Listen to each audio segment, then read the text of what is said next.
Всем салем! Сегодня мы будем готовить знаменитый вишневый пирог из сериала Twin Peaks для больших любителей вишни. Готовим песочное тесто. 250 грамм муки и 130 грамм сливочного масла перетираем в мелкую крошку. Делаем это быстро, чтобы масло не успело растаять. Добавляем в крошку 2 щепотки соли и 50 грамм сахара. Замешиваем тесто из 2 желтков и 2 столовых ложек ледяной воды. Получившееся тесто отправляем в холодильник минимум на 1 час. В начинку используем замороженную вишню.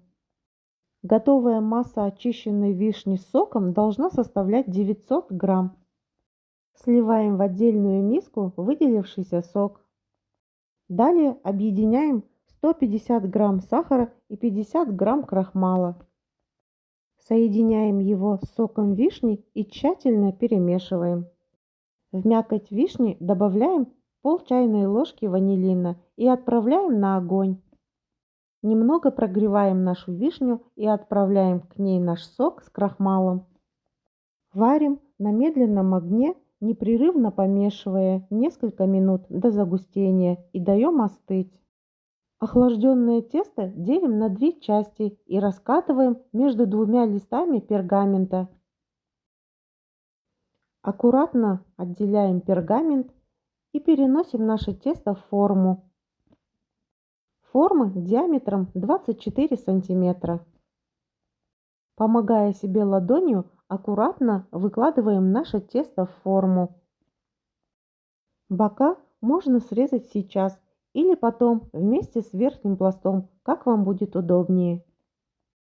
Также раскатываем верхний пласт, вырезаем из него фигурки и выкладываем в форму вишню, предварительно наколов ее вилкой. Аккуратно переносим верхнюю часть теста на нашу начинку. Если у вас нет формочек, вы можете сделать красивую решетку, нарезав тесто на полоски. Срезаем лишние края и украшаем верх нашего пирога. Объединяем 1 желток и 1 столовую ложку молока. Смазываем наш пирог и отправляем его печься в духовку на 40-45 минут при 180 градусах.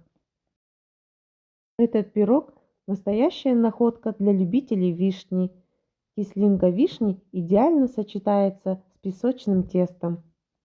Приятного аппетита! С вами была Шолпан и моя такая разная кухня.